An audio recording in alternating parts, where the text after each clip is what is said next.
10. Es que nosotros tenemos todavía pendiente un pedacito de nuestra exposición de diarrea viral bovina. Ay, cierto. Sí, sí, sí, sí. Dale. Tienes toda la razón. Te escuchamos. ¿Ya Dale, puedes Carlos, compartir entonces. pantalla? Sí, ya la compartí. Vale. ¿Me Ya se confirman si ve. lo Sí, están viendo? Por favor. sí se ve. Listo. Entonces quedamos en que iba a explicar pues esta parte de que hay un concepto que es de Trojan Cow o pues la vaca troyana, por decirlo así, que es una vaca que no es persistentemente infectada, pero tiene un feto que es persistentemente infectado. Pues se reconoce por que el feto es pues, persistentemente infectado porque desprende grandes cantidades de diarrea viral bovina. Eh, y pues se hacen como unos, pues los estudios determinantes pues, para saber que el animal sí es pues, persistentemente infectado. La madre pues es inmune a la diarrea viral bovina, por decirlo así, y pues no es riesgosa, pero el feto pues sí va a ser una pues, fuente potente del virus.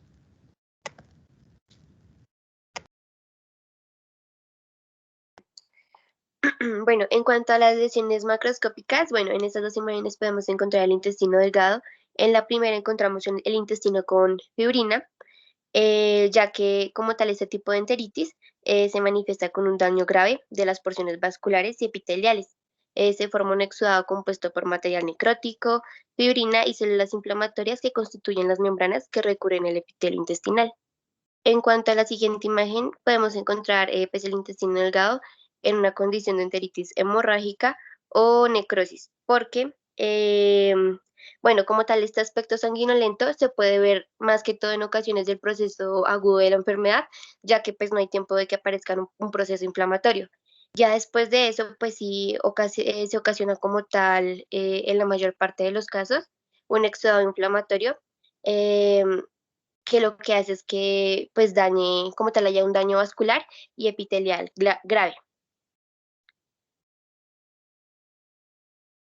Ya puede seguir. En cuanto a todas estas lesiones que tienen que ver pues con úlceras, em, como tales por la necrosis de los queratinocitos en el estrato espinoso, ya que conduce a la interrupción de las uniones intercelulares en el epitelio queratinizado de la piel, del hocico, de la cavidad oral, del esófago, del rumen, del retículo y del omaso. Pues el desgaste normal en la superficie epitelial conduce a esa aración y a la ulceración de la superficie debilitada, exponiendo como tal los tejidos conectivos subyacentes. Qué pena.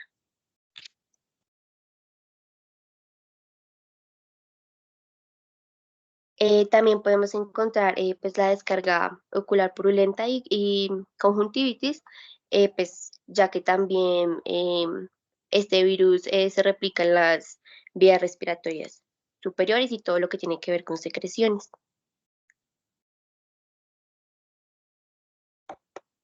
En cuanto a la primera imagen, encontramos un feto abortado entre los 4 y 6 meses de gestación, pues ya que como hablaba mi compañera pues anteriormente, em, como tal, pues este virus también se va a replicar en el útero y en los ovarios, ya pues al final de la gestación provocando pues el aborto.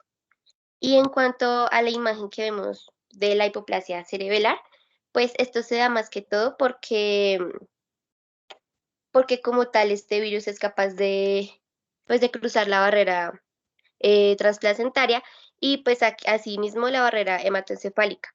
Entonces, esto lo que va a hacer es que pues va a provocar diversas lesiones en el sistema nervioso central, principalmente en el cerebelo, porque no va a ser como se da específicamente en el segundo tercio de la gestación, no va a hacer que se terminen de formar pues los órganos y los tejidos. Entonces también se pueden encontrar deformaciones esqueléticas como en los miembros posteriores, frontales. También podemos encontrar braquignatismo mandibular, que pues la mandíbula está más corta que el maxilar, alopecia y anormalidades en la cabeza y en la mandíbula. Y si quieres ya puedes continuar. Bueno, en la primera imagen, pues lo que hablaba anteriormente, la deformación congénita, específicamente el braquignatismo. Y en cuanto a las ulceraciones en la cavidad buconasal, pues se ha demostrado que el subtipo eh, citopatogénico induce la enfermedad respiratoria primaria, que como tal lo que va a hacer es que produce una alteración y necrosis del epitelio. Permanecen localizados también pues, en el tracto respiratorio cuando no son como lesiones graves. Ya pues cuando el virus penetra esta vía, la sintomatología es mayor.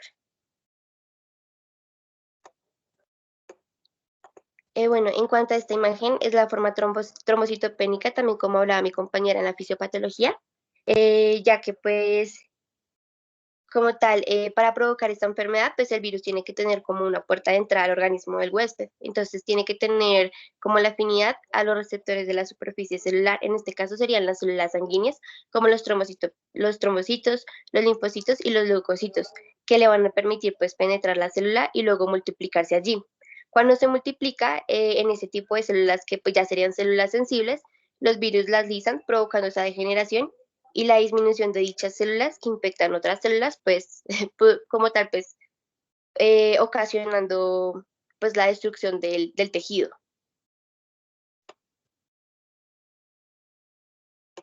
En cuanto a las dos imágenes que vemos a continuación, está especificando el intestino delgado, más que todo el ilion.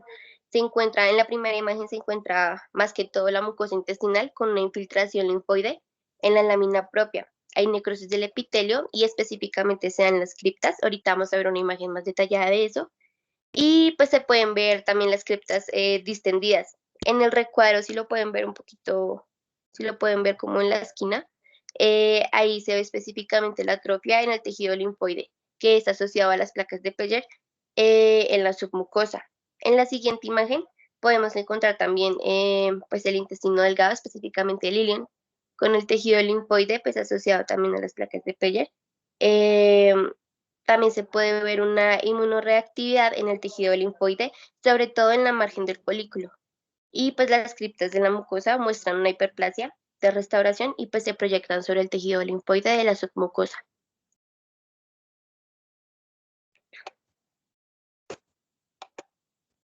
En esta imagen, la primera imagen que encontramos, pues podemos ver que las células epiteliales se desprenden de la lámina propia y se muestra una degeneración vacular. Esto es con una tinción de hematoxilina vecina. Y corresponde a una acumulación de agua, pues debido a la incapacidad de las células de mantener la homeostasis. En la siguiente imagen podemos ver el rumen, pero esto como tal acá no podemos ver ninguna lesión. Queríamos mostrar esto ya que pues en un animal persistentemente infectado no se ven este tipo de lesiones.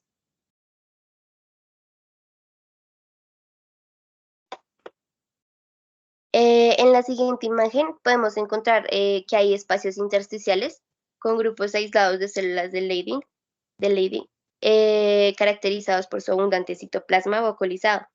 Hay un infiltrado inflamatorio pues compuesto principalmente de células mononucleares y una extensa fibrosis. Y esto también se da por como consecuencia de la replicación local en las vesículas seminales y la próstata, también como lo hablaban en la fisiopatología anteriormente. En cuanto a esta imagen, pues estamos ubicados en el ovario, específicamente las marcas positivas que ustedes ven como un color más rojito, esos por la replicación en el ovario, principalmente por tejido granular en células mononucleares, que lo que hacen, pues ahí específicamente se ve que está rodeado la arteriola y las venas en el estroma medular. Y pues como tal también se ve células restantes en el tejido conectivo.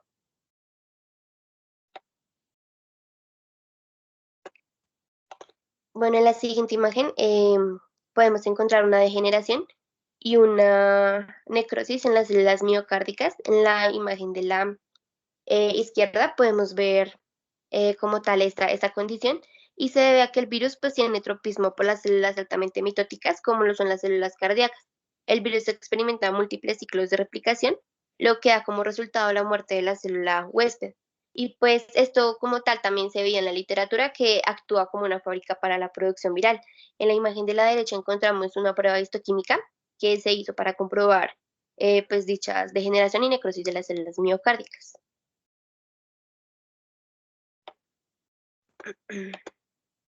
Y por último, pues esta es la herniación de las criptas de Liverpool.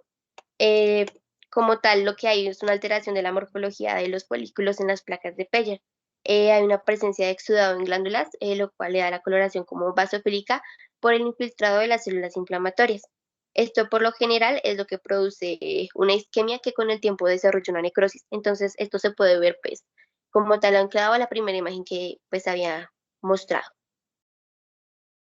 Y pues en cuanto a los métodos diagnósticos, pues se tiene también el aislamiento por medio de la serología, la detección de antígenos mediante ELISA, las pruebas inmunohistoquímicas, como también les había mostrado en algunas imágenes, pues, y pues el aislamiento viral.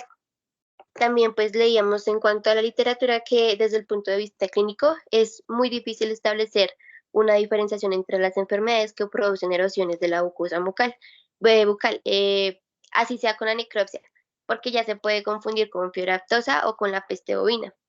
Entonces es muy difícil ese tipo de diagnóstico. Y como tal, los animales persistentemente infectados pueden ser identificados mediante pruebas serológicas y por aislamiento del virus a partir de los leucocitos o el suero sanguíneo colectados a intervalos de 3 o más semanas.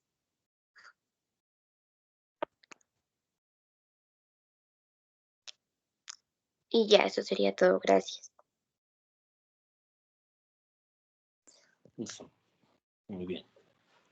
Eh, pues así que tengan presente de ahorita algunas precisiones, ¿bien? La forma trombocitopénica, digamos, bueno, eso lo podríamos formular como pregunta. La forma trombocitopénica, que pues precisamente es aquella forma en donde se manifiestan diferentes hemorragias en los órganos, ¿es frecuente o no es frecuente?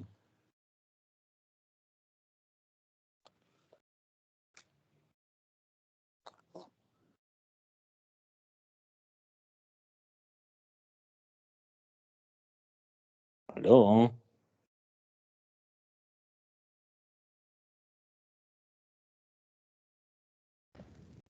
Pues, pues creo, no sé, creo que no es tan frecuente, pero pues sí se puede presentar en algunos casos. Sí, realmente es muy rara. Eh, mm, Posiblemente, digamos que se ha formulado recientemente que puede estar relacionada entonces a ciertos genotipos. Entonces la presentación de y la prevalencia de esos genotipos pues determinaría precisamente si se presenta o no con frecuencia. La hipótesis de por qué casi no ocurre en países como nosotros sería así muy relacionada y daría fuerza precisamente a que esté vinculada a genotipos que son los que no estarían circulando con frecuencia acá en Colombia, ¿no? Dicen que sobre todo con los dos, ¿no? Con los genotipos dos.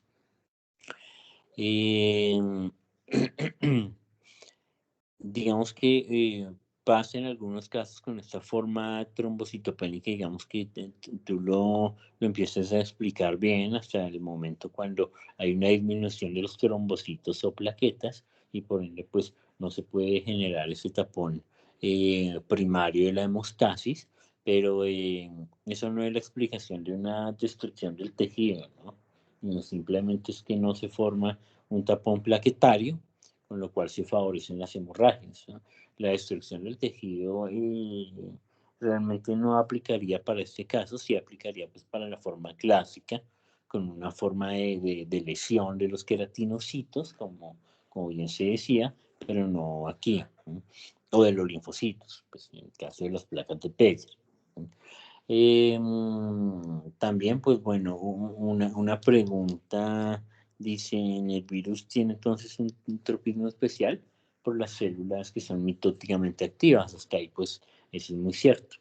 Solo que enseguida dicen como en el corazón, pero pues hasta donde tenemos entendido todos, el corazón no es un órgano mitóticamente activo.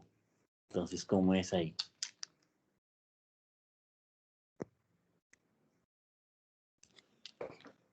¿Se cortó? ¿Aló? Ya, profe. Pues nosotros lo sacamos en cuanto a que las células, pues específicamente lo hicimos es por todo lo que tenía que ver con irrigación, con vasos sanguíneos y eso. No, pero en mitosis, es que eso realmente, por eso es que la diarrea viral bovina, pues digamos que eso que dices, sí, hay que, digamos que hay que contextualizarlo, pues muy bien porque es un evento de ocurrencia, sobre todo durante el primer tercio de la gestación, la verdad. Ya, de hecho, ya en animales adultos, la forma clásica de diarrea viral bovina aguda del adulto, pues no se presenta, en verdad. Es para nada frecuente. Bien, la inmunohistoquímica que muestras es para demostrar pues proteínas del virus, no para demostrar en la imagen del corazón. Las proteínas lo que está rojo son precisamente las proteínas del virus, ¿no? No otra cosa, no es el daño del tejido, porque recuerda que muchas veces el virus está sin causar lesión en el tejido. Si yo le tomo sangre a una vaca, ¿yo qué pruebas puedo hacer con la sangre para diagnosticar diarrea viral bovina?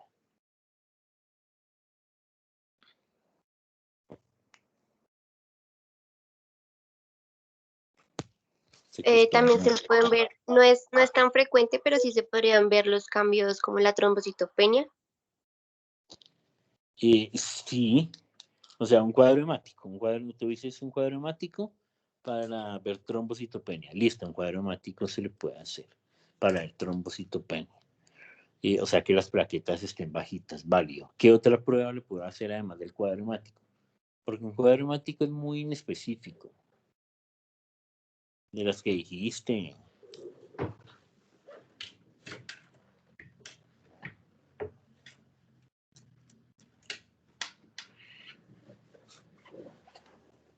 PCR, PCR, sí, PCR se puede hacer en sangre. ¿Qué más? el aislamiento viral y el aislamiento del antígeno. Se pueden hacer en sangre, no es rutinario, tampoco, digamos que hay que aclarar que también es el aislamiento del virus en sangre, es un poco engorroso y a veces, como decirlo, frustrante, por lo que depende de la fase de la enfermedad en la cual debe cogerlo uno en la fase aguda. Y bueno, digamos que también un comentario, pues muy a propósito, con la llegada de la PCR, pues y su conveniencia en términos de rapidez y de logística se volvió mucho más fácil y pues útil la utilización de esta técnica sobre el aislamiento viral. ¿Qué más se puede hacer en sangre? También pues se puede hacer un cultivo y pues poder ver las células inflamatorias. Un cultivo, asumo que es un cultivo celular, pues para el virus. Recuerda que tú el virus no es como una bacteria que la cultivas sola y ya, sino que debes cultivarlo en células, ya lo habías dicho. Y segundo, en un cultivo de este tipo no se ven células inflamatorias. La serología. Muy importante. Entonces, la serología principalmente para detectar anticuerpos, aunque también se pueden detectar antígenos. En la citología uno detecta anticuerpos, ¿no? Listo, entonces, un persistentemente infectado, uno puede usar la serología para detectar anticuerpos como prueba diagnóstica.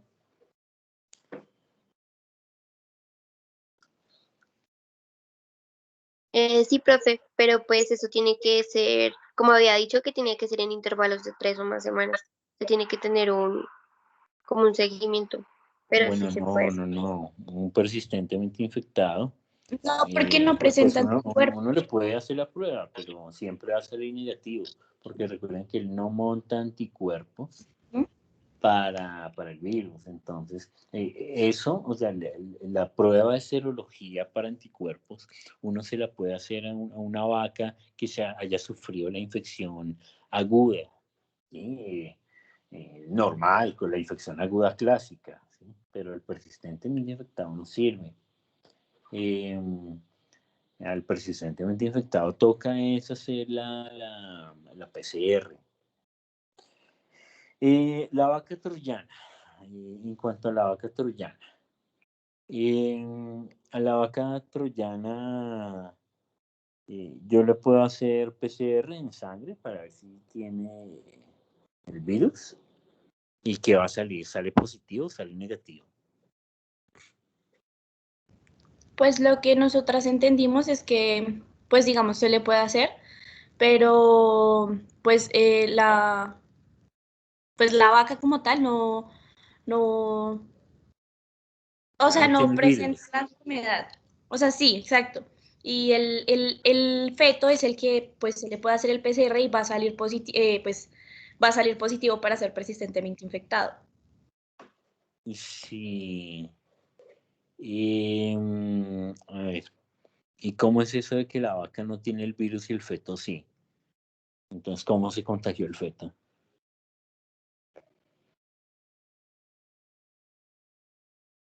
Digo, o sea, es cierto. Como lo expusieron bien. Simplemente pregunto es, ¿cómo pasó? O sea, el feto de alguna forma pudo infectarse, pero es que el feto está dentro de la mamá, o sea, ¿sí? ¿Cómo es?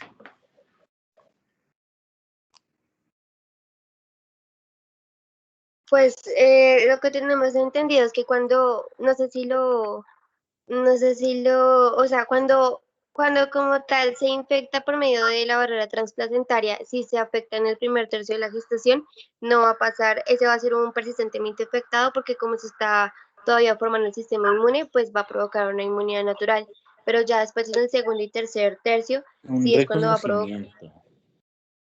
un reconocimiento, sí, señor. O sea, si se infecta durante el primer tercio, lo reconoce como si fuese algo propio.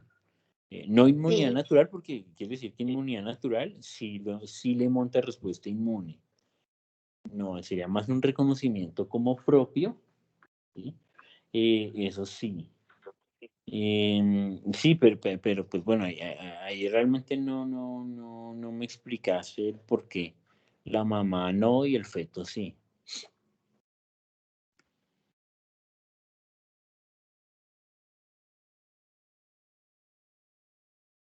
¿En qué momento de la gestación puede ocurrir la vaca troyana?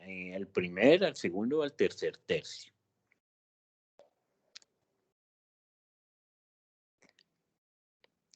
Bueno, ponle cuidado. Bueno, sí. Entonces, sí, primero pues nos ponemos en un escenario del primer tercio de la gestación, obviamente aclarando lo que ustedes decían la vez pasada, de que uno habla del primer tercio de la gestación, pero va a excluir esos primeros 20 días aproximadamente, que es donde todavía existe la zona pelúcida, ¿sí? Entonces, donde no se puede infectar, porque pues, la zona pelúcida protege al ovocito. Y y eso. Entonces, bueno, el primer tercio de la gestación con esa excepción del comienzo. Entonces tenemos que la vaca sí se infecta en el primer tercio de la gestación. Infecta al hijo, hasta ahí bien. El hijo, el feto, al ser infectado durante ese primer tercio de la gestación, pues su sistema inmune todavía no está desarrollado, está reconociendo todo lo que encuentra como propio y por ende reconoce el virus también como propio y no lo ataca y no le monta anticuerpos. Naturalmente la gestación sigue, la vaca supera la fase aguda de la enfermedad, ¿no? O sea, ella ya elimina el virus como tal de su organismo y ya viene la cosa. Llega el segundo tercio de la gestación, la vaca ya no se enferma, ya no tiene virus, pero el ternero sí quedó con el virus, ¿sí? Entonces, la vaca troyana en el primer tercio de la gestación, que es cuando se infecta, sí obviamente va a desarrollar la enfermedad y sí obviamente pues va como tal a tener el virus. Pero en el segundo y en el tercer tercio de la gestación, que es cuando ya pues mayor, la mayor parte de la gestación como tal, que es como a lo que se refieren ellos, no, ya no tiene el virus, ya pasó la enfermedad. Entonces, esos espacios grandes de tiempo, el segundo y tercer tercio, la gran mayoría, la vaca los pasó ya sin el virus, porque ella ya pasó la enfermedad, pero el feto sí quedó infectado, pues. ¿Bien? Listo, listo, era eso. Entonces, ahora sí, permítanme un segundo, entonces ahora sí, pues continuamos con la parte de la clase programada.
Un momentico.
permítanme 5 minutos, es que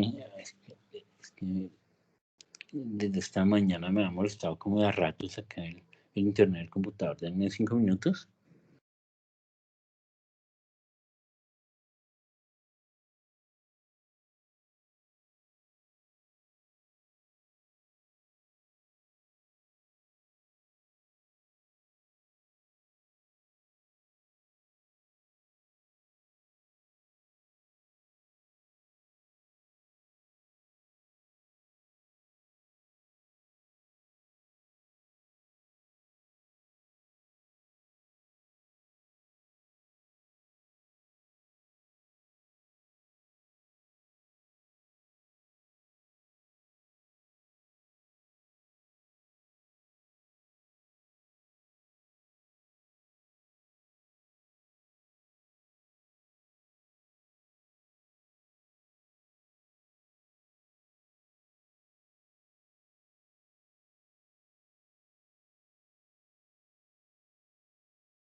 Bueno, listo, ahora sí.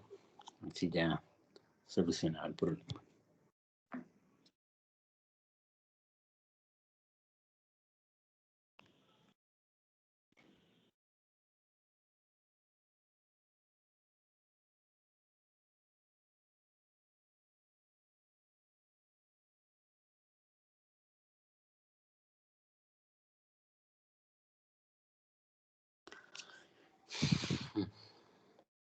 Bueno.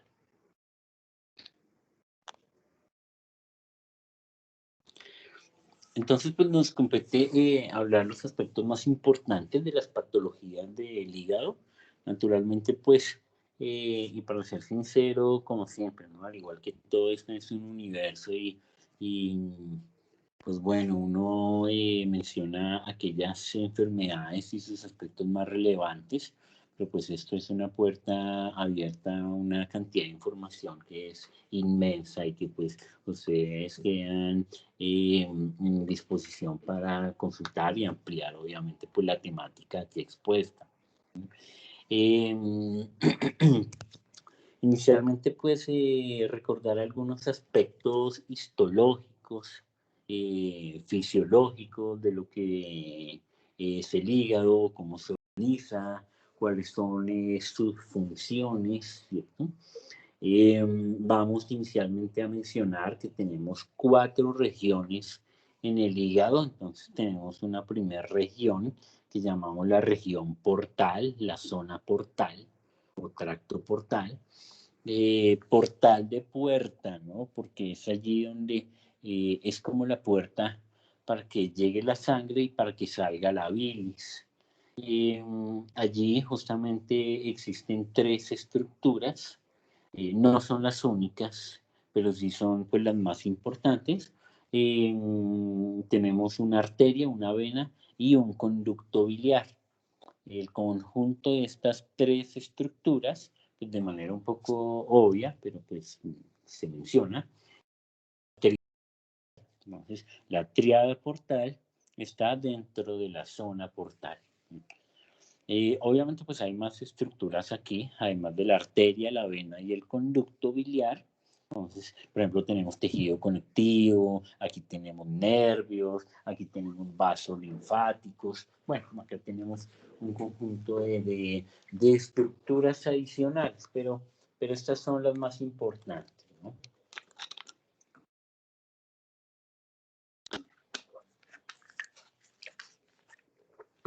Bueno, entonces tenemos esta zona portal. ¿Qué pasó aquí? Adicionalmente, también tenemos 3 zonas clasificadas por número, la zona 1, la zona 2 y la zona 3, ¿no? Y al final tenemos una vena pequeña que se llama vena central o vena terminal. Importante entonces, fíjense que la zona 1 va a ser la zona más cercana aquí a la zona portal, la zona 2 es la zona intermedia y la zona 3 es la zona más cercana a la vena central o vena terminal, ¿no? Digamos que tanto la zona 1 como la zona 2 y 3 son zonas que están llenas de hepatocitos, en más del 95% están compuestas de hepatocitos, de las células pues, normales del hígado. Sin embargo, es de aclarar que los hepatocitos, aunque sean muy parecidos en forma, son muy diferentes en función. Por ejemplo, los hepatocitos de la zona 1 son hepatocitos que cumplen sobre todo un metabolismo más que todo aerobio, tienen una cantidad pues significativa de mitocondrias, mientras que los de la zona 3 tienen menos mitocondrias, pero al revés, los de la zona 3 tienen mucho retículo endoplásmico y los de la zona 1 pues no tienen tanto retículo endoplásmico. ¿Por qué es tan importante en este punto mencionar el retículo endoplásmico? Porque recuerden que dentro del retículo endoplásmico es donde se guardan todas las enzimas pues, propias del metabolismo celular. Entonces, de hecho, todas las enzimas cuando uno le dicen, le cuentan que es que el hígado, que es que de detoxificación, de metabolismo de medicamentos, de metabolismo de toxinas y todo eso. Todas esas funciones las lleva a cabo a través de enzimas. Y pues la gran mayoría de esas enzimas justamente van a estar allí guardadas en el retículo endoplásmico. Entonces, para que lo tengamos bien presente, que todos esos procesos, aunque se llevan a cabo en las distintas zonas, van a ser particularmente llevados a cabo pues aquí en la zona 3. También es importante pues ubicarnos pues con respecto al afluente sanguíneo. Entonces tenemos que cae en el hígado, una arteria, una vena. La arteria es la que lleva la sangre, pues va a ser una redundante, perdón, pero hay que aclararlo, la sangre arterial, es decir, la sangre con oxígeno. Y la vena es la que trae la vena, pero la sangre venosa, pero no es la sangre venosa sistémica, sino es la sangre venosa portal, de la vena porta, o sea, del gastrointestinal, de páncreas y de vaso. Es decir, que una sangre le lleva el oxígeno, aquí la arteria, y la otra sangre le lleva los nutrientes, aquí la vena. Ahora, miren que pues todo este oxígeno y todos estos nutrientes que están llegando a través de estos vasos sanguíneos, pues van a llegar pues justamente primero a la zona 1. En la zona 1 es una zona que bastante privilegiada, si se puede decir así, porque es la zona que recibe todo desde primerazo, todo el oxígeno y todos los nutrientes. Por eso es que tiene tantas mitocondrias, porque es que pues, recibe el oxígeno justamente, ¿sí?, para nutrir esas mitocondrias y llevar a cabo la cadena de transporte de electrones, ¿no? Ya luego los nutrientes y el oxígeno que van quedando se lo dejan a la zona 2 y el poco oxígeno y pocos nutrientes que llegan se lo dejan a la zona 3. Entonces, ven que si uno lo mira de esta forma, la zona 3 es como la damnificada, ¿no? La que le toca pues aguantarse que le dejen el oxígeno y los nutrientes de sobra, pero a su vez la que tiene que llevar a cabo la mayor parte de funciones metabólicas porque es la que más enzimas tiene. Vamos a recordar entonces una organización básica. Cuando uno mira histológicamente un hígado, uno ve como una masa compacta de coloración eosinofílica, pero esto tiene pues una forma. Esto tiene una forma. Entonces, cuando uno mira bien, tenemos unos lobulillos hepáticos, que son estas estructuras poligonales. Están acá. Estos son los lobulillos hepáticos. Bien, ahí están. Acá tenemos varios lobulillos hepáticos. Y entonces uno se da cuenta que básicamente un hígado está lleno de lobulillos por todo lado. Entonces muchos lobulillos hepáticos. Vamos a tener bien presente eso. Lobulillos hepáticos, muchos lobulillos. Bien, hasta ahí bien la cosa. Cuando uno mira, en el centro de un lobulillo hay un espacio claro. Tenemos acá de color verde. Este espacio en verdad es la vena que acabamos de mencionar. La vena central, porque o terminal, se llama vena central porque está en el centro, ¿se dan cuenta? Vena central está en el centro del lobulillo. Entonces, la vena central, pues la tenemos acá de verde en el centro, o vena terminal también. Un poco redundante, pero es fácil de acordarse si vena central al centro. De igual manera, color, entonces,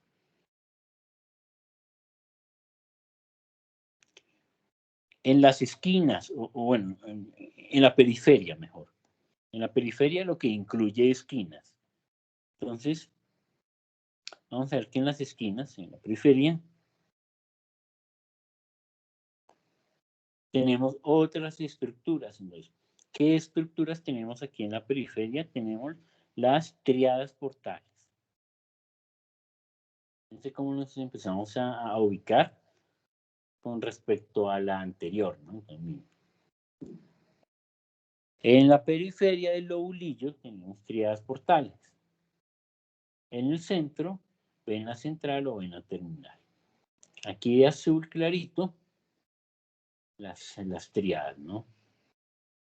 Listo, ahí están todas, ahí están en la periferia. Bien.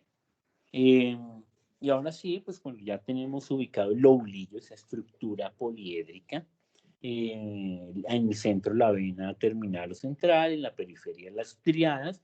Ahora sí le damos entonces a todos los hepatocitos que están ahí dentro, los ubicamos por zonas. Entonces,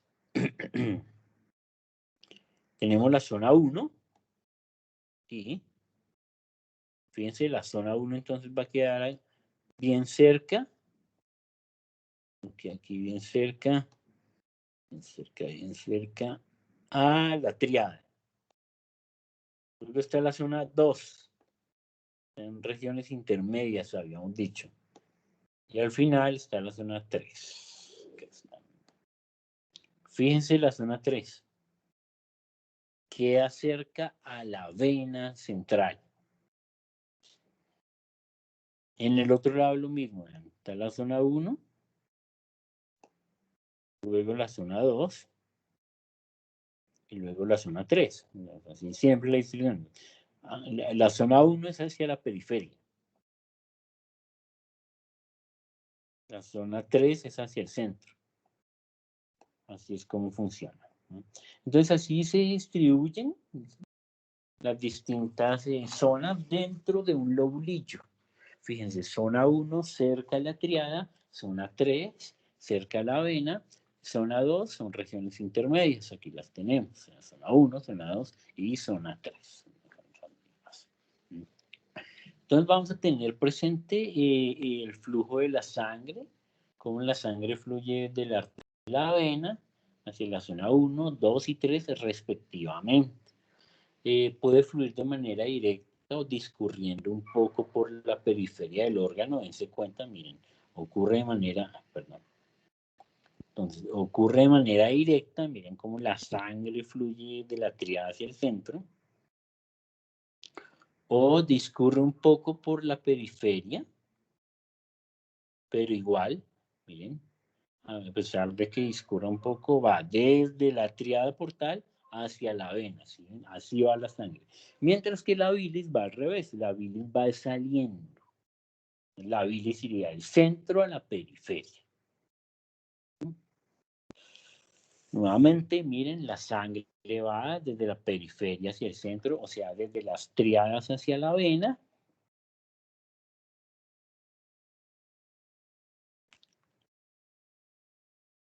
Desde las triadas hacia la vena.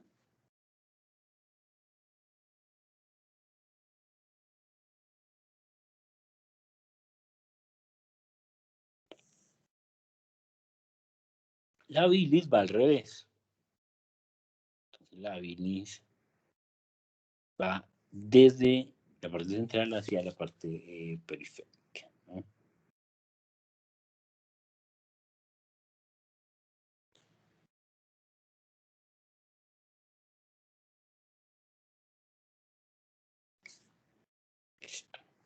Funciones del hígado pues son muchísimas y obviamente pues si uno quiere ponerse a estudiar con detalle las funciones del hígado toca que haga un buen número de cursos de bioquímica, porque esto es bioquímica al 100%.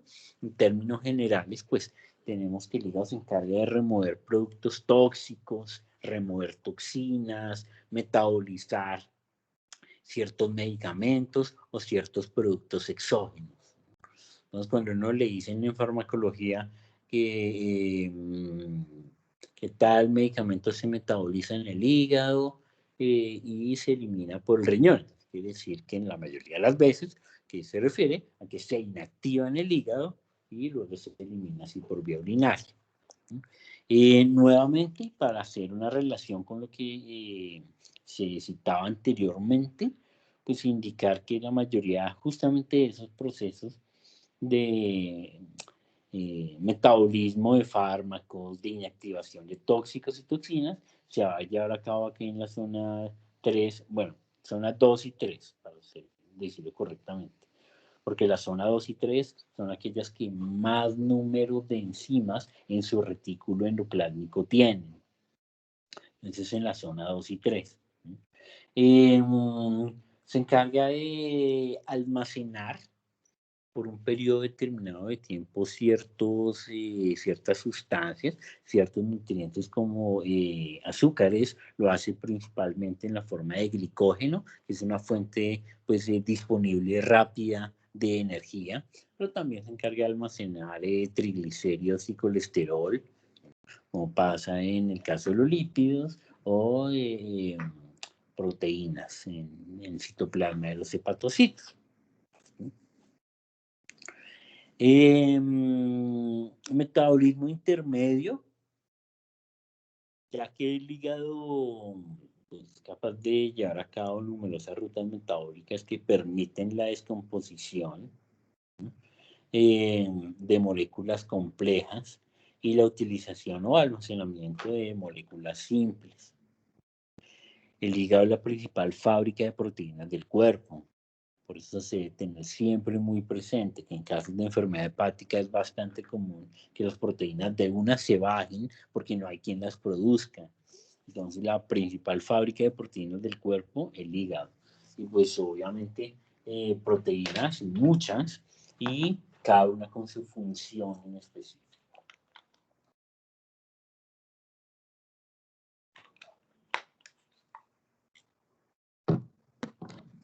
Bien.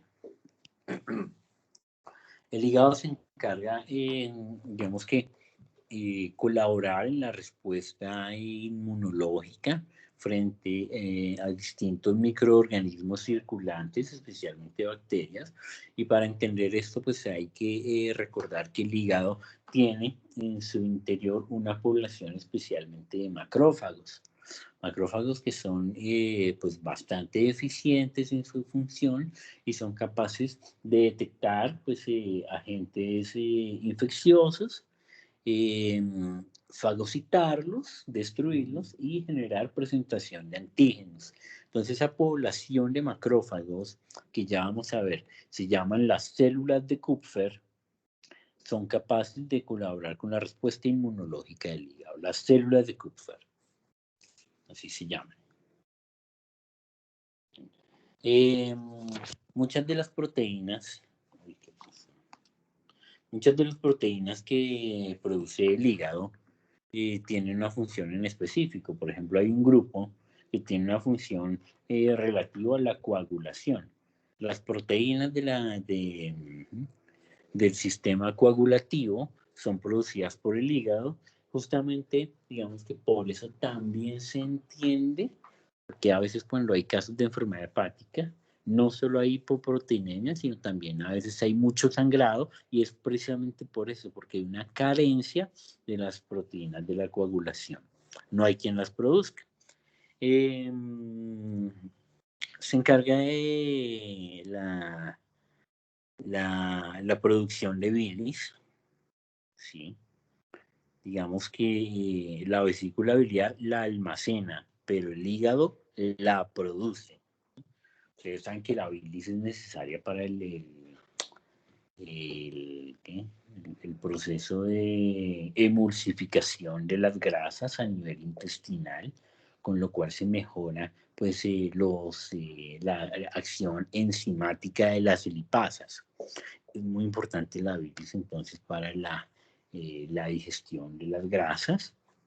También el hígado se encarga de almacenar vitaminas liposolubles. Entonces, así como es capaz de almacenar triglicéridos y colesterol, también es capaz de almacenar vitaminas liposolubles. Las vitaminas liposolubles pues son la A, D, la E y la K, esas cuatro. A, D, E y K. En términos generales, pues vamos a definir unas particularidades que tiene el hígado de manera pues genérica, como lo es en principio la respuesta que tiene el hígado frente a la injuria, ¿no? Y los signos que caracterizan una enfermedad hepática. Es de esa forma, la forma pues correcta de abordarlo, pues principalmente porque no importa el estímulo inicial injuriante. No importa si al comienzo fue que una bacteria lo afectó, no importa si al comienzo fue un parásito o un virus, en términos generales, el hígado va a responder de la misma forma. Entonces tiene una forma de responder en las fases agudas de la injuria, tiene de responder en fases subagudas o crónicas.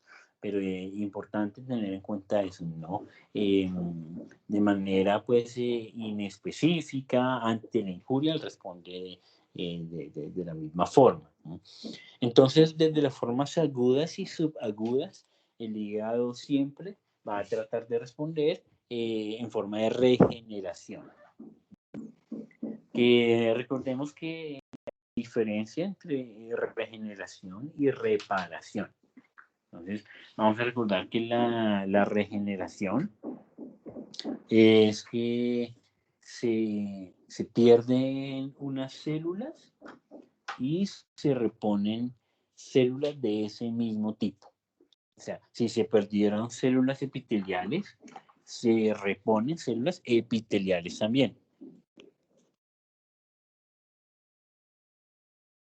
Si se pierden hepatocitos, pues se reponen hepatocitos también, para que lo tengamos así presente. Si se pierden, no sé, células del páncreas, se deben reponer células del páncreas. Eso es regeneración. Se repone la misma célula que se pierde. Mientras que reparación es distinto. En la reparación tenemos que se pierde una célula y se reemplaza por tejido conectivo. Eso ya es distinto. Porque es que el tejido conectivo pues, ya no lleva a cabo las funciones que lleva a cabo el hígado. El tejido conectivo, en cambio, va a ser el órgano duro. El tejido conectivo lo hace irregular. El tejido conectivo lo hace rígido. El tejido conectivo pues, lo hace más predispuesto a que se forme más tejido conectivo. Y así es como funciona. Entonces, eso es reparación, ¿no? Tejido conectivo, fibrosis. Entonces, en principio hay que tener en cuenta que el hígado responde en forma de regeneración, pues, como respuesta aguda o subaguda a la injuria. Esa regeneración puede ocurrir, ya vamos a ver, inicialmente desde un punto de vista microscópico, pero pues si hay un estímulo lo suficientemente fuerte, pues también va a ocurrir macroscópicamente, se va a poder ver. También desde las fases subagudas y crónicas, el hígado desarrolla una hiperplasia de los conductos biliares. Los conductos biliares, digamos que tienen que ver con la regeneración del hígado. Lo que pasa es que cuando el hígado se está regenerando, o sea, está haciendo hiperplasia, él comparte factores tróficos, él comparte factores de crecimiento entre los hepatocitos y los conductos biliares. Entonces, a medida que se está multiplicando el hepatocito, también entonces empiezan a multiplicarse de manera pues concomitante las células epiteliales, los conductos biliares.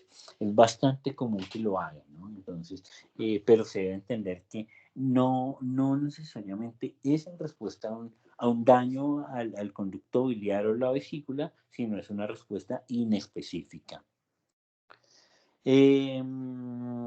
Fibrosis hepática, que como les decía, pues obviamente ya es un proceso crónico. Siempre que a uno le hablen de fibrosis, pues uno va a entender que se están desarrollando pues, procesos crónicos. Y refiere a la formación del tejido conectivo que reemplaza al pues, parénquima normal y funcional del hígado. También en casos crónicos se desarrollan shunts portosistémicos.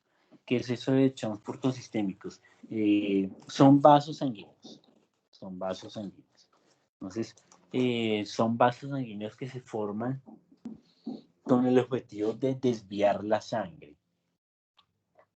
Más o menos la hipótesis vendría siendo algo así. Se plantea que el hígado en algún momento no es capaz de recibir toda la sangre que normalmente le demanda la vena porta y entonces le toca ayudar a empezar a construir esos vasos sanguíneos para desviar la sangre hacia la circulación mayor, hacia la vena cava o hacia la vena ácigos, hacia una forma. Aquí tenemos entonces la respuesta del hígado a la injuria. Y en esta siguiente tenemos los principales signos que se pueden presentar entonces en casos de falla hepática. Ictericia, que se refiere a la coloración amarilla de los órganos. Digamos que en principio la ictericia se puede presentar en la piel, en el tejido subcutáneo, en las membranas mucosas y en órganos viscerales. Sin embargo, depende obviamente del tipo de órgano. En el caso de los órganos tubulares, la vamos a poder ver especialmente en las superficies serosas y mucosas. La fotosensibilización cutánea, entonces es una complicación o más bien una manifestación, ¿sí? De enfermedad hepática que hacen los herbívoros. La encefalopatía hepática, que es una condición neurológica que manifiestan los animales con enfermedad, a manera de enfermedad nerviosa. Acá estas dos últimas pueden parecer un poco desconcertantes. Claro, le dicen a uno fotosensibilización en la piel, o sea, una necrosis de la piel, y eso que tiene que ver con el hígado, o un animal con signos nerviosos que tiene que ver con el hígado. En principio suena extraño, pero sí se puede presentar y es muy coherente cuando pues empecemos a entender pues, la fisiopatología importante de estas condiciones. Hemorragias, ya habíamos dicho por qué, porque pues no se producen las proteínas de la coagulación, que son importantísimas. Daño renal. Daño renal puede ocurrir por varias vías, son dos de las más importantes. Una que se conoce como síndrome hepatorrenal, en la cual, a raíz de una lesión primaria del hígado, se generan una serie de alteraciones, sobre todo en los estímulos nerviosos hacia los vasos sanguíneos, en donde se va a generar una vasoconstricción a nivel renal y una isquemia.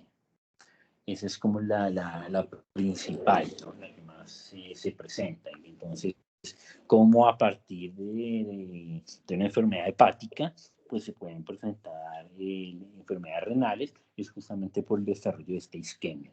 También es importante tener en cuenta, aunque no es frecuente, para nada frecuente, pero en casos severos se puede presentar lo que se conoce como nefrosis biliar. ¿Qué es eso de nefrosis biliar? Una condición pues que no es tan frecuente, rara, en donde los pigmentos biliares del hígado se empiezan a acumular en sangre y posteriormente en el riñón, específicamente en el epitelio de los túbulos renales. A raíz del acúmulo de estos pigmentos se genera una degeneración y necrosis de ese epitelio. Bien, ¿cómo más se manifiesta la enfermedad hepática en casos crónicos, particularmente como hipertensión portal y como ascitis? Habíamos dicho en su momento que la vena porta, bueno, todo ese complejo de vasos sanguíneos que forman la vena porta y el sistema porta como tal, pues es un sistema muy permeable, que cuando se aumenta la presión hidrostática, como en los casos de hipertensión portal, de una manera muy pronta generan extravasación de líquidos, edemas. Bien, ¿cómo funciona la fotosensibilización? Entonces, la fotosensibilización es una necrosis cutánea, como ustedes pueden darse cuenta, que suele afectar a los animales herbívoros en regiones extensas de la superficie de la piel que está expuesta al sol. ¿Y cómo es la cosa? Pues ustedes saben que las plantas tienen porfirinas. Las principales de ellas pues están relacionadas al cloroplasto como la clorofila, que es la principal, ¿no? Esas porfirinas, cuando el animal se come la planta, las bacterias del rumen y en menor proporción las del intestino, en el caso de los caballos, pues como ellos no tienen rumen, entonces en ellos sí primariamente las del intestino, cogen estas porfirinas y las convierten en fitoporfirinas. las que antes se llamaban fitoeritrinas. Estas fitoporfirinas, digamos que se producen normalmente, hasta ahí va bien la cosa. Entonces, ¿qué pasa con esas fitoporfirinas? Que van a absorberse por vía porta y se van a ir hasta el hígado. En el hígado se conjugan con metabolitos secundarios y se eliminan a través de la bilis. Ese es un animal sano. ¿Qué pasa en un animal enfermo? Un animal enfermo, pues su hígado está enfermo, no funciona bien. Entonces, este proceso de conjugación y de eliminación biliar no se va a llevar a cabo. Con lo cual, se empiezan a acumular muchas fitoporfirinas en sangre. Con el tiempo, se van a acumular en la piel y estas fitoporfirinas que se empiezan a acumular y acumular en la piel se activan con la radiación ultravioleta, luz solar, ¿no? Y van en el momento de activarse con el sol, generan una necrosis principalmente de la dermis, segundo lugar de la epidermis. Y a todo ese proceso, entonces, lo llamamos una fotosensibilización hepática. Ahí está. Mencionábamos entonces con respecto a la regeneración, recordemos que hay un concepto muy importante, ¿no? Regeneración versus reparación. En el caso de regeneración es volver a poner las células que se perdieron, lo cual sería lo ideal. En casos de afectación no tan grave, pues obviamente la regeneración inicia en pocos días, estamos hablando de aproximadamente 3 días, hablando de 3 a 4, aparece como una alteración morfológica microscópica, donde vemos múltiples de estos nódulos.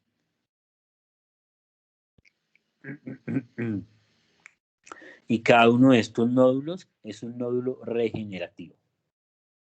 En la imagen de la derecha arriba vemos uno solo, es un nódulo regenerativo. Y esto es microscópicamente, ¿sí? Si se dan cuenta arriba. Macroscópicamente, las de abajo, llama la atención algo que es muy típico de ver entonces en las regeneraciones. Es importante que se tenga en cuenta para no generar confusión. Si se fijan las imágenes de abajo, tienen una serie de nodulaciones múltiples. Nodulaciones entonces que están distribuidas a lo largo del parénquima hepático, nodulaciones que normalmente se confunden con otro tipo de lesiones, que con granulomas, que con tumores, que con abscesos. Y digamos está bien porque se parecen, pero en este caso, y por eso la importancia de la patología para este tipo de lesiones, porque uno pues, puede estar haciendo un abordaje totalmente incorrecto. Entonces, pues aunque parezca un tumor diseminado o algo así, realmente no. Realmente cada uno de esos nódulos son nódulos regenerativos. Fíjense, de hecho sería todo lo contrario. Cada uno de estos nódulos que da un aspecto tan maluco al hígado es un nódulo bueno que de hecho está permitiendo regenerarse y tratar de responder a una injuria. Bien.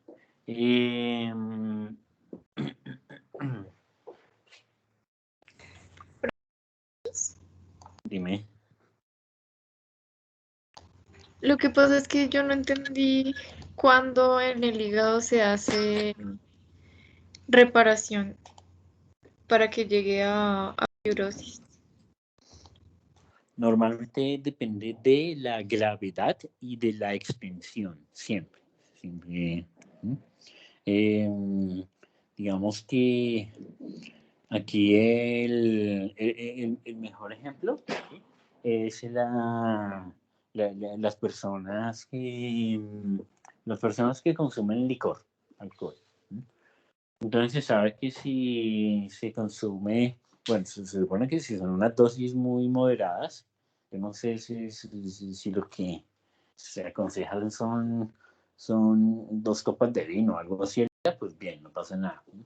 Pero si la persona le sube la dosis de alcohol, de la dosis recomendada, lo que va a generar es pues una muerte de sus hepatocitos. Lo que pasa es que es distinto tomarse, no sé, 10 cervezas a tomarse 50. por decirlo así. ¿Por qué? Cuando te tomas 10, tú, digamos, solo matas a 10 hepatocitos, ¿no? Cuando te tomas 50, estás matando a 50 hepatocitos. Entonces, esto es muy dependiente de la dosis, porque cuando tú matas 10 hepatocitos, tu hígado sí puede corregir eso. Cuando tú matas 50, ya le queda mucho más difícil. Entonces ya no puede reponer los 50 hepatocitos pues de una manera eficiente y rápida. ¿Y qué le toca? Pues empezar a construir tejido conectivo.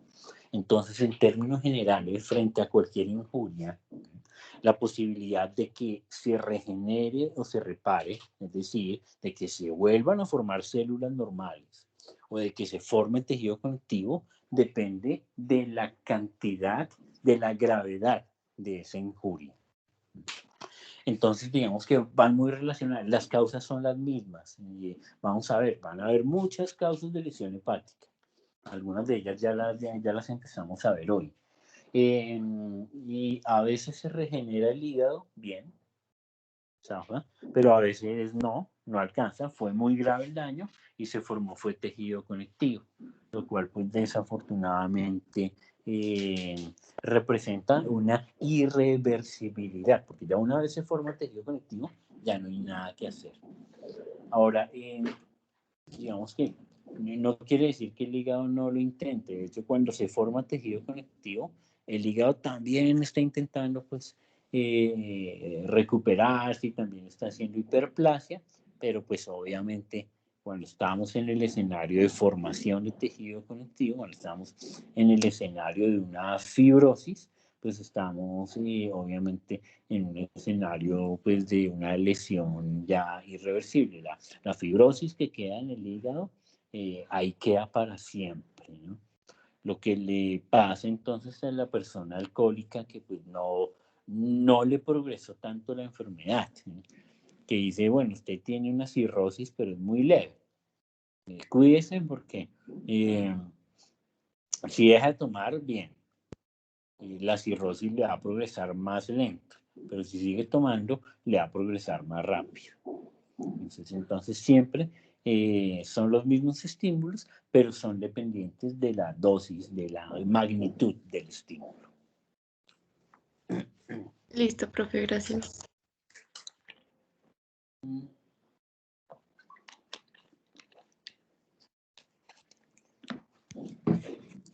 Y inicialmente pues tenemos los disturbios circulatorios que pueden afectar entonces al hígado. Tenemos que hay alteraciones en la salida de la sangre y en la entrada. En la salida de la sangre pues es algo, digamos, que ocurre normalmente en casos de congestión pasiva, en donde recordemos que la congestión pasiva se refiere precisamente a un proceso de alteración en la circulación venosa, donde la sangre venosa no puede devolverse al corazón. Entonces, en este caso, pues la sangre venosa del hígado que no puede devolverse al corazón por cualquiera sea la razón que corresponda. Entonces, acá tenemos una serie de alteraciones como una falla cardíaca derecha, como un trombo en la vena cava caudal, como fibrosis hepática precisamente, que lleven a una alteración en la salida de la sangre, en que no se pueda ir por las venas a la misma velocidad de la que pues, ocurre en condiciones normales. También lo que se conoce como el síndrome veno-oclusivo hepático, que eso es una condición en donde lo que se alteran son las venas chiquitas dentro del hígado, normalmente en procesos de fibrosis precisamente. Entonces, cuando hay procesos de fibrosis, lo que hace el tejido conectivo es obstruir las venas, las chiquitas, las que están dentro del hígado.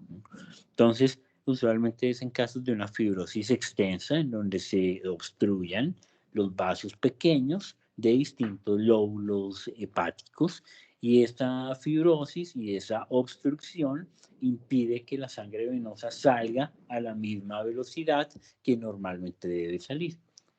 Esto ocurre, por ejemplo, en animales herbívoros con el consumo crónico de ciertas plantas que contienen productos como los que se listan acá, alcaloides pirrolicínicos. También ocurre en animales de zoológicos, especialmente en felinos, como toxicidad por vitamina A. Entonces, normalmente los disturbios de la salida de la sangre son esos, son aquellos que refieren a que la sangre no sale adecuadamente por las venas, porque se obstruyó de alguna forma, se obstruyeron las venas pequeñas o las venas grandes. Pero también tenemos disturbios en la entrada, o sea, que no le llega la cantidad adecuada. ¿Y por qué no le llega la cantidad adecuada? Porque hay anemia, que es como el caso más frecuente y lógico. Pero recuerden que cuando hay anemia, pues no hay sangre. No hay sangre ni para el hígado, ni para el riñón, ni para nadie. En el caso de anemia no hay sangre para nadie. Pero también desviaciones de la sangre, ¿no? Ya lo vamos a ver. Entonces, para hacer un énfasis en los disturbios, inicialmente los de la salida de la sangre, simplemente pues recordar qué contexto tiene la congestión pasiva. Recordemos que la congestión pasiva pues es aquella condición donde se represa la sangre, no se devuelve al corazón, se acumula en distintos órganos como en el hígado. A medida que el hígado acumula sangre, él aumentará de tamaño, aumentará de peso y sus bordes se harán redondeados. Son características pues, típicas en un caso de congestión pasiva como el que vemos. Esa congestión pasiva puede tener una fase aguda en donde todavía no se ha acumulado suficientemente sangre como para hacer un volumen grande, entonces el hígado desarrolla una hepatomegalia leve. Allí ya se empieza a ver un patrón reticular en el parénquima hepático, que ya vemos en qué consiste. Importante considerar, pues, la congestión pasiva crónica, que esta sí es la más importante, que esta sí es la que persiste a través del tiempo y dio lugar a que se acumulara cada vez más sangre en el hígado. Entonces, esta congestión pasiva crónica se caracteriza pues, por más tiempo, porque el hígado se aumenta más de tamaño, porque es más pesado, ¿sí? Y porque al corte desarrolla una congestión de manera lineal que semeja, pues, como se dan cuenta, una nuez moscada cortada por la mitad. También es importante diferenciar unos conceptos, pues, aquí relevantes entre lo agudo y lo crónico. Entonces, habíamos dicho que lo agudo es como la forma, pues, menos grave. Por tiempo, por todo lo que permitió que ocurriera dentro de todo ese tiempo. Pero también importante mencionar que no es solo la gravedad de la congestión, sino la posibilidad de otros cambios, como degeneraciones y como necrosis, que se presentan en las formas crónicas, no en las formas agudas. Entonces las degeneraciones y las necrosis van a ocurrir en casos de congestión pasiva crónica. Usualmente la necrosis, al igual que la congestión, se desarrollan en la zona 3 del hígado, o sea, la zona centrolobrillar, donde más comúnmente pasa. En la zona 3. Y eso es la congestión y necrosis de la zona 3. Y la degeneración, que usualmente es grasa, una degeneración grasa y en segundo lugar una degeneración glicogénica, va a ocurrir es en la zona 2. En estos hígados que se llenan tanto de sangre, entonces tenemos que aumenta tanto la presión sanguínea que algunos glóbulos rojos se salen y generan hemorragias, lo cual implica la acción de los macrófagos para fagocitar esos glóbulos rojos, ¿no? Y que esos macrófagos se conviertan después en hemosiderófagos. Entonces aquí tenemos la ocurrencia de una congestión pasiva para ubicarnos inicialmente, recordemos el flujo normal de la sangre, desde la vena porta hasta el hígado, desde el hígado hasta la arteria hepática y, perdón, vena hepática y de la vena hepática a la vena cava caudal. El flujo normal, porta, hígado, hepática, caudal. Sin embargo, hay algunas condiciones en las cuales se genera una alteración de ese flujo normal. Dentro de esas condiciones, pues tenemos la fibrosis hepática, como ya se había dicho, tenemos los abscesos hepáticos, tenemos la trombosis de la vena cava caudal y la falla cardíaca del lado derecho. Son importantes entonces ellos como causales de congestión pasiva.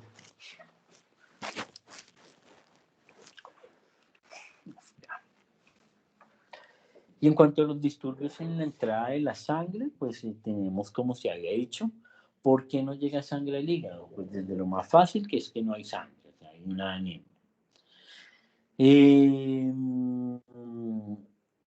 ¿Por qué no llega sangre al hígado? Porque se desvía, como pasa en los transportes sistémicos, no miren cómo se puede desviar. Y por hipertensión portal. Pues vamos a calcular. Permítanme un minutico.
Bien.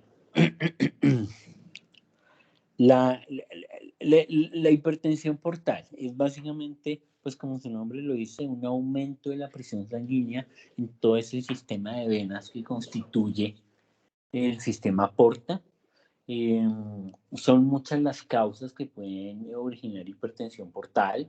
Hay causas como obstrucciones que ocurren especialmente antes de que esa sangre llegue al hígado, o sea, hay causas prehepáticas.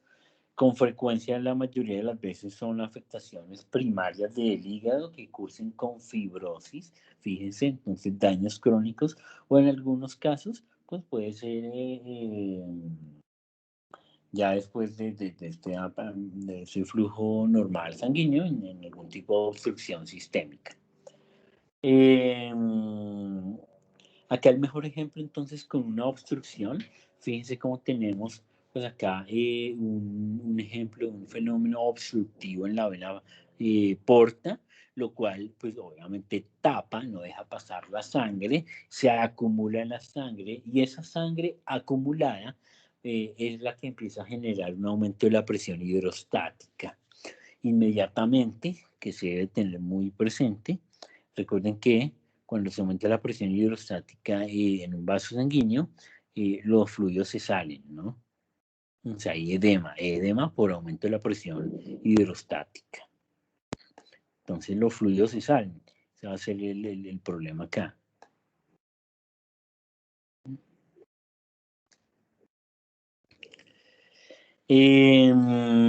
tenemos acá pues la representación en caso de una persona de la presencia de hipertensión portal asociada a trombo.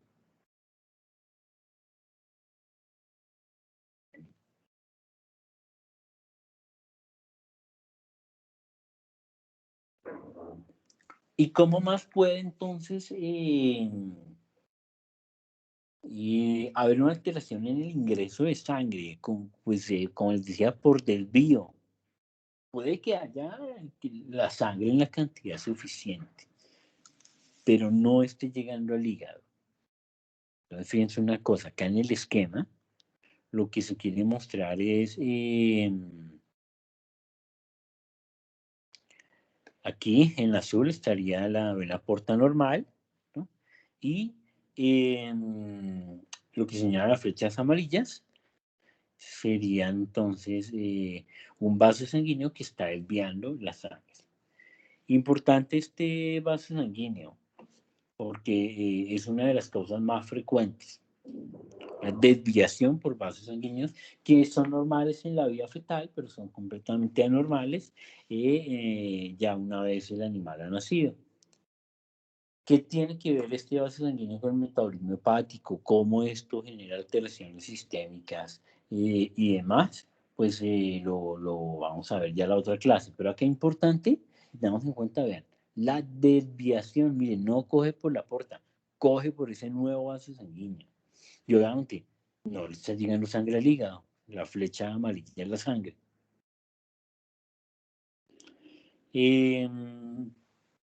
Por ahora vamos a continuar pues con la exposición que está programada para el día de hoy, que justamente coincide con el tema.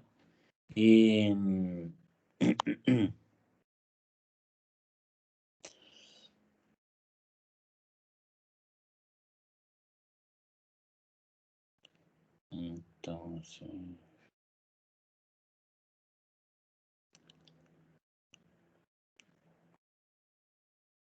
Sí, claro, el tema de hígado entra.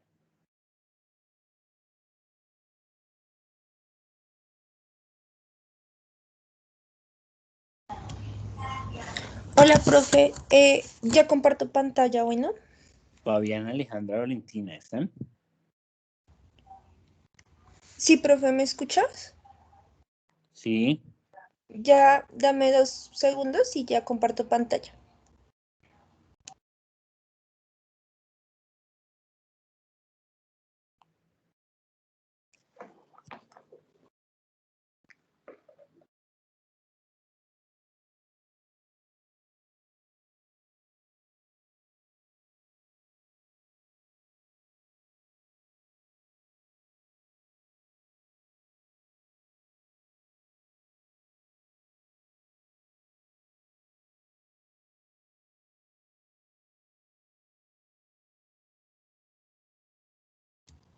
Profe, ¿ya ves mi pantalla?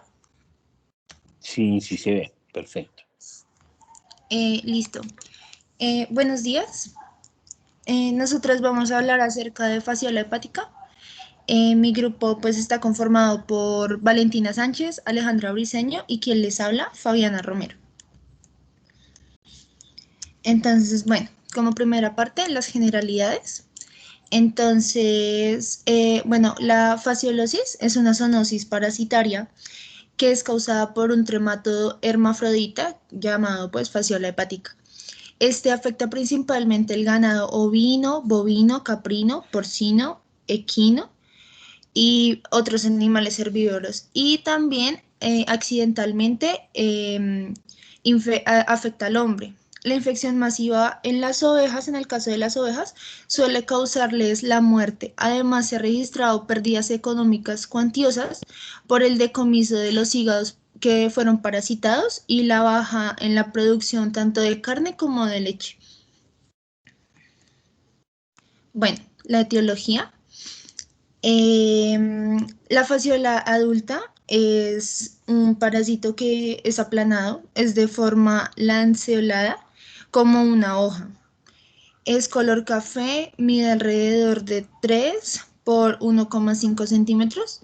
En el extremo anterior lleva una estructura cónica en donde se halla la boca y las ventosas, tanto oral como ventral.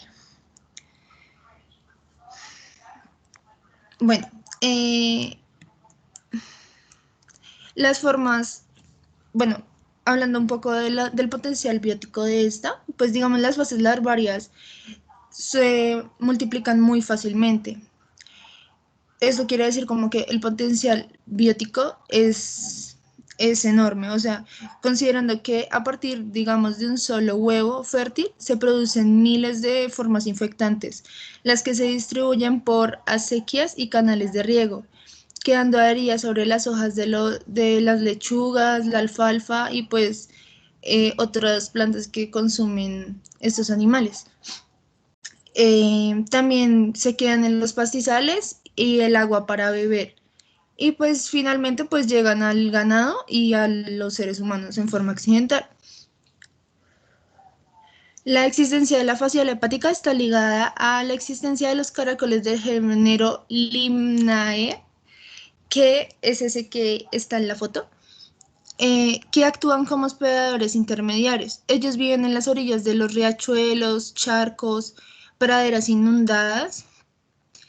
Y bueno, entonces el potencial biótico de estos caracoles también es súper bueno, ya que de un solo individuo puede producir hasta 25.000 caracoles nuevos en solamente 3 meses.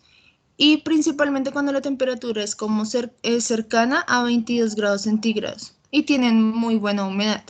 En épocas, digamos, cuando hay sequía, pues disminuye un poco, pero pues igual se mantienen altos. Bueno, el ciclo de vida.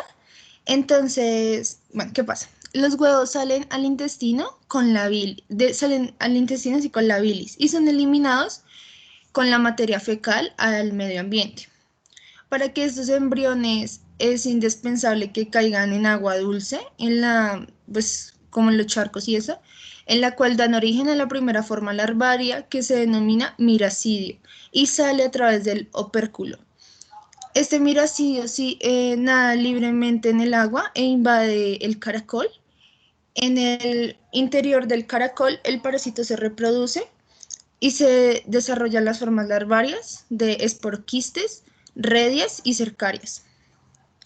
Estas últimas, las cercarias, tienen un cuerpo redondeado y cola no bifurcada y abandonan el caracol y nadan en el agua a buscar plantas en donde se adhieren y se transforman en metacercarias, que miden aproximadamente 0,5 milímetros.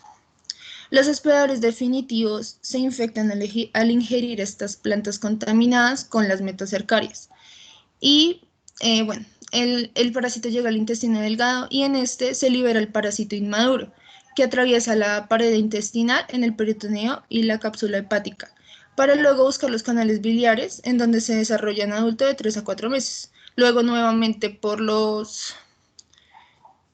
la bilis, vuelve y llega al intestino y vuelve a ser eliminado por materia fecal. Bueno, esta es la epidemiología. Entonces, pues para que ocurra la infección, pues debe coexistir pues un espacio, pues 3 elementos que son el hospedero susceptible, el individuo infectado y pues el caracol. Los viajeros a zonas endémicas de parasitosis pues tienen mayor riesgo de ser infectados. También es considerado que la fasciole hepática se adquiere a partir de la ingestión de metacercarias que se encuentran en plantas y pues en menor frecuencia como en aguas contaminadas. Es considerado que pues el correcto lavado de esas plantas y el hervir el agua ayuda a que haya una disminución de riesgo de infección. Pues entonces se encuentran brotes endémicos en zonas donde pues la parasitosis es más común en animales que en humanos, o pueden haber zonas donde se pueden encontrar como en animales y en humanos. También se registra que particularmente hay más infección en Bolivia y en Ecuador y pues también como en otros países como Colombia, Perú y en Cuba más se encuentra infección. Y pues globalmente se encuentra aproximadamente 17 millones de personas infectadas actualmente. Sigue, amigo, por favor. Entonces, la fisiopatología. Entonces, pues las alteraciones producidas por la fasciola hepática, pues suele dividirse en 3 momentos. También se considera por su localización temporal, pues en el hospedero definitivo. Pues la primera es la migración de individuos inmaduros, pues estas lesiones, pues es de importancia, pues porque migran hacia la pared intestinal hasta la cavidad peritoneal y de ahí hasta la cápsula de Gleason. O sea, se originan lesiones traumáticas y pues, necróticas, y pues durante su migración a través del parénquima hepático, estas lesiones pues se acompañan de un marcado inflamatorio donde predomina eosinófilos, y la migración del parásito inmaduro puede ser erradicada en otros órganos como el músculo, tejido celular subcutáneo o hasta pues, el sistema nervioso central. La segunda sería la llegada del parásito a través de las vías biliares, pues donde se continúa su crecimiento y pues su desarrollo, y pues se provoca una hiperplasia en los conductos biliares. Se inicia cuando el parásito se encuentra en el parénquima hepático, y pues este fenómeno es estimulado por la liberación de enzimas, y pues una de las más enzimas es por la prolina, que es la más importante. Y pues la tercera etapa o sería la obstrucción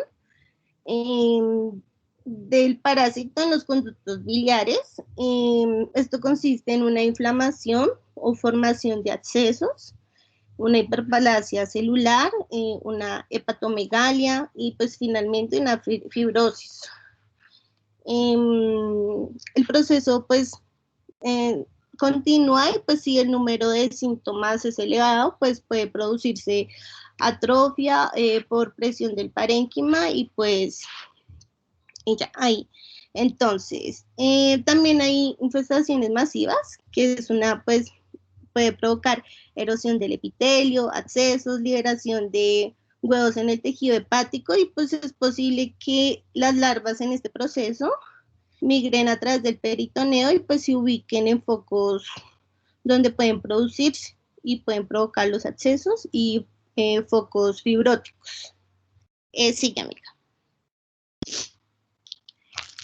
Con la inmunidad, entonces, hacia la inmunidad innata, pues el sistema inmunológico innato pues desempeña pues un papel pues, muy importante, y pues muy importante contra la defensa de las infecciones de la fasciola hepática. Y pues estos mecanismos, perdón, estos mecanismos provocados por esta infección incluye la eosinofilia, y pues tiene una activación rápida de macrófagos. Pues la eosinofilia pues es una respuesta característica pronunciada, aunque pues controvertida. La mayoría de las infecciones por los helmintos pues no están en estudio, porque pues, se han encontrado que en bovinos con fasciola hepática presentan recuentos elevados de eosinófilos 4 semanas después de la infección, y persisten durante un periodo de 16 semanas, mientras que en ovejas producen 4 semanas, se producen en 4 semanas, y de nuevo de 9 a 10 después de la infección. La respuesta inmune mediada por células, pues el parásito genera una gran cantidad de moléculas secretadas, ¿no? Entonces, esto tiene una variedad en efectos dentro del huésped. Pues sin embargo, pues no se han identificado interacciones específicas entre moléculas y receptores. En un estudio se hizo evidencia de la participación del receptor tipo TOL2 para inhibir la activación de macrófagos por derivados proteicos. Y la respuesta inmune humoral, dentro de 4 semanas posteriores a la infección, se desarrolló una respuesta adaptativa de las células B con la generación de anticuerpos específicos dentro del parásito, y pues estudios han demostrado que la participación de la subclase de anticuerpos está denominada por la IgG1, ya que cuando se realizan serologías se ha demostrado respuestas deficientes de la IgG2 y de la IgM y también de la IgA, y en animales infectados. Sigue, por favor. Bueno, ya hablando de las lesiones, pues iniciando con las lesiones macroscópicas, pues hay como algunas características que se presentan en general. Digamos, pues ya a nivel de la necropsia, las mucosas suelen mostrar anemia e ictericia leves. Pueden haber presencia de líquido acítico de color marrón, oscuro en la cavidad abdominal y una capa gruesa de fibrina entre el peritoneo, los intestinos, el diafragma y el hígado. En el hígado, este suele estar agrandado con bordes redondeados y la superficie capsular irregular con fibrina adherida y tiras rojas intercaladas con áreas claras, y también hay presencia de petequias. Bueno, en la superficie del corte del hígado, esta es irregular y hemorrágica, y se pueden observar canales blancos a través del parénquima. Pueden haber algunos focos oscuros llenos como del el parásito muerto, por así decirlo, y formas adultas también de la fasciola hepática. La vesícula biliar puede estar agrandada y la pared en este caso será gruesa y edematosa, y también puede contener algunas formas de fasciola hepática en su forma adulta. Los ganglios linfáticos también pueden estar agrandados y húmedos. Bueno, hay una lesión como bastante común que se llama colangitis aguda, y pues bueno, ya se los muestro. Esta es la lesión de la que les hablo. Estos dos son hígados no, mentiras. En la imagen 1, la imagen es un hígado de un bovino y presenta una colangitis aguda, y la imagen número 2 es de un ovino y también presenta la misma condición. ¿Qué es la colangitis aguda? Es una infección de los conductos biliares. Pues esto tiene sentido por lo que el parásito se establece allí. En la imagen 3 es un hígado de un ovino y también presenta la misma lesión, la colangitis. Lo que pasa que en este caso ya es crónica. Y en la cuarta imagen, este es un hígado de un buey. Entonces, pues digamos, en esta sección de corte, el hígado pues se ve que hay fibrosis y tiene hemorragia. Y también se pueden ver como trematodos inmaduros por el parénquima. Ya en las lesiones microscópicas, bueno, en el hígado se verán áreas de necrosis coagulativa y hemorragia extensa en estrías y focos, y rotura también del parénquima con infiltración de neutrófilos y eosinófilos, como dijo mi compañero. También habrá fibrosis e hiperplasia de los conductos biliares de algunas áreas. También se puede observar formas inmaduras de fasciola hepática en el parénquima rodeadas de hepatocitos degenerados, neutrófilos, eosinófilos y hemorragia. Como hallazgos posibles adicionales, o sea, como que puede estar, pero no es lo más común. Entonces, puede haber peritonitis con depósitos fibrino-hemorrágicos en las superficies serosas de la cavidad abdominal. También se puede observar fibrosis multifocal, hemorragia e infiltración de neutrófilos en la corteza renal. Y en algunos cilindros hialinos pueden estar presentes en los túbulos renales.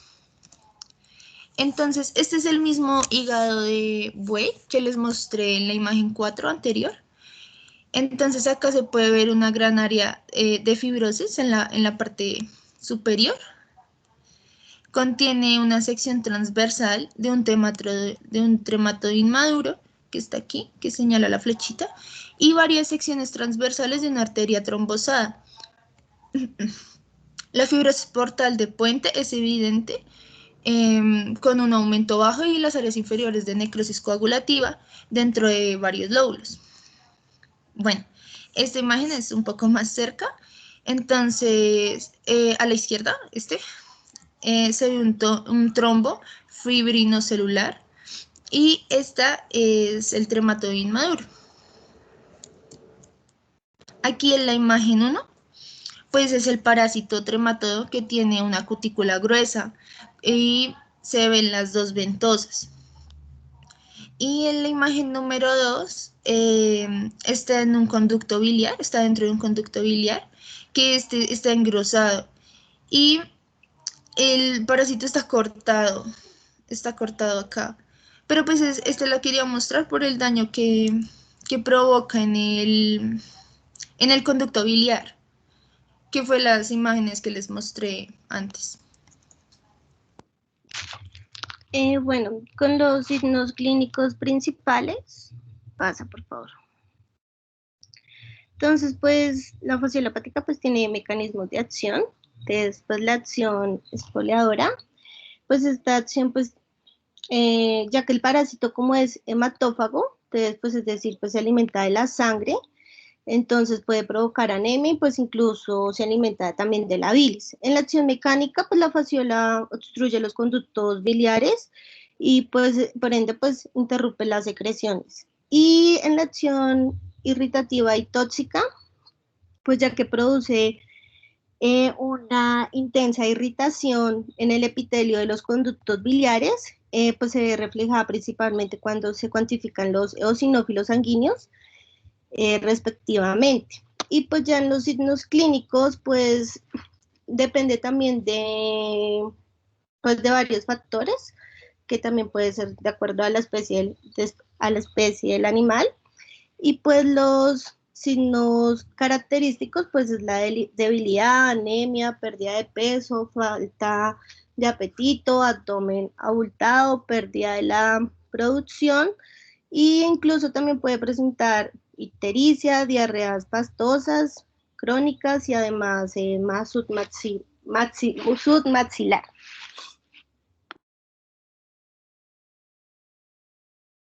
Bueno, en cuanto a las formas de presentación de la fasciolosis, entonces está la aguda, subaguda o crónica. Bueno, en cuanto a la fasciolosis aguda, pues esta siempre se presenta como una muerte súbita del animal, es decir, pues que no tiene otra manifestación clínica aparente. Esta suele aparecer más que todo en verano y otoño, pero pues esto varía dependiendo de la región. Generalmente, pues los animales aparecen muertos a las 48 horas, luego de haber pasado un cuadro de hipernatremia, dolor abdominal, problemas digestivos, diarreas, y pues esto también puede estar acompañado con la eliminación de líquidos sanguinolentos, bien sea por la nariz y el ano. En cuanto a la fasciolosis subaguda, entonces, esta se debe a la ingestión de un número elevado de metacercarias durante un periodo largo y los brotes suelen aparecer al final de otoño y principios de invierno.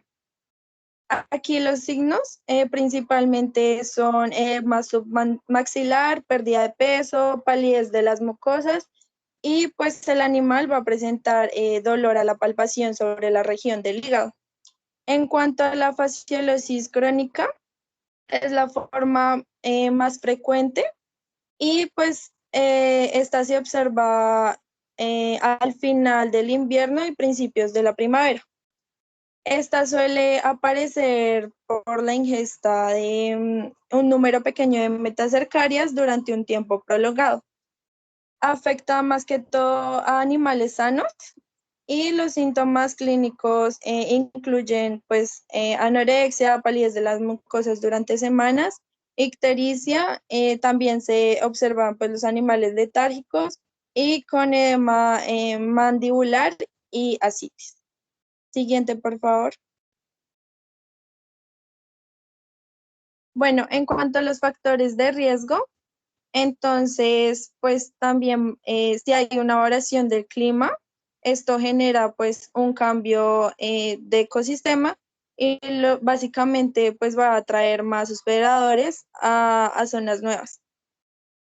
Y también en cuanto hay una mala nutrición, también el inadecuado transporte de los animales, esto influye a que haya mayor propagación de estos parásitos y también en zonas de inundaciones, pues el factor de riesgo es mayor, pues ya que los moluscos viven a orillas de canales de riego o charcas de agua dulce. Siguiente, por favor.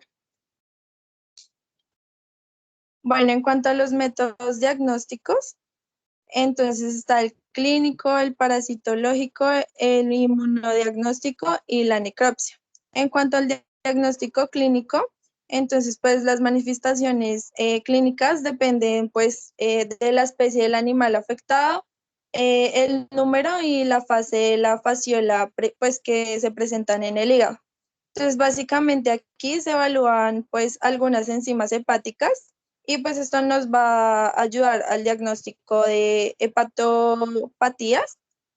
Pues un ejemplo de enzimas que se pueden evaluar es el incremento de la glutamato deshidrogenasa y pues esto indica un proceso agudo reciente. También la enzima, la aspartato aminotransferasa y la sorbitol deshidrogenasa.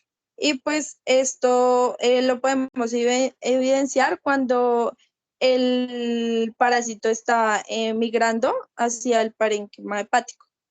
La gamma-glutamil transferasa, esta aumenta cuando los trematodos se encuentran pues ya ubicados en el conducto biliar.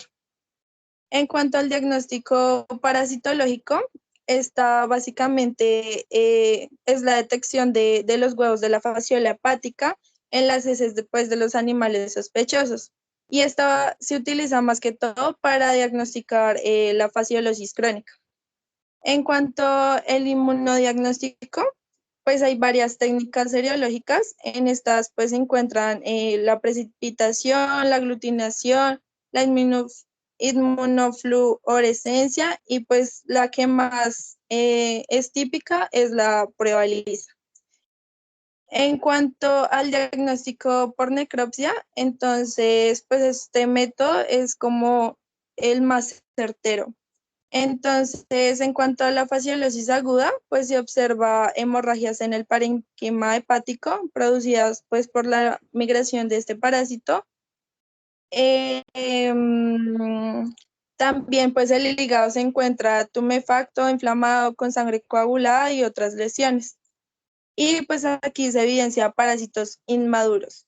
En cuanto a la fase crónica, los conductos biliares se encuentran aumentados de tamaño, hay un engrosamiento especialmente de los lóbulos ventrales y también pues se pueden encontrar que los conductos biliares están calcificados.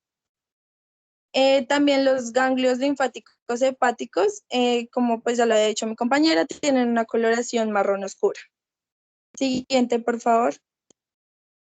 Bueno, en cuanto al tratamiento, entonces, pues la terapéutica de la fasciolosis pues debe ser dirigida hacia las fasciolas adultas que pues como ya sabemos se localizan en los conductos biliares. Así también pues se deben ir dirigidas hacia las formas inmaduras que van pues migrando por el parénquima hepático. Pues básicamente esto pues con el fin de restaurar la función hepática. En cuanto a la fasciolosis aguda, se debe elegir pues un producto muy eficaz contra las formas juveniles y pues en este se debe utilizar el fármaco que se llama triclavendazol. En cuanto a la fasciolosis aguda, entonces se debe suministrar tratamientos como clorzulón, netobimil, nitroxinil y la brotianida. Y pues esto básicamente se suministra cuando pues hay un proceso crónico para que sea como más eficaz contra los rematodos adultos. Ya, siguiente.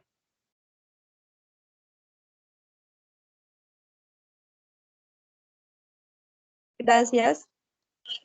Muy bien.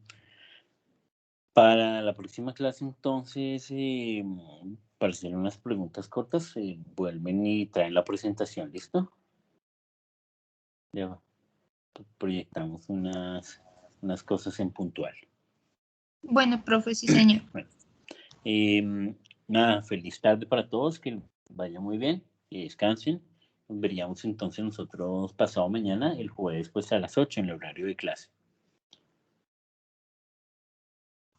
Vale, profe, gracias. Chao, profe.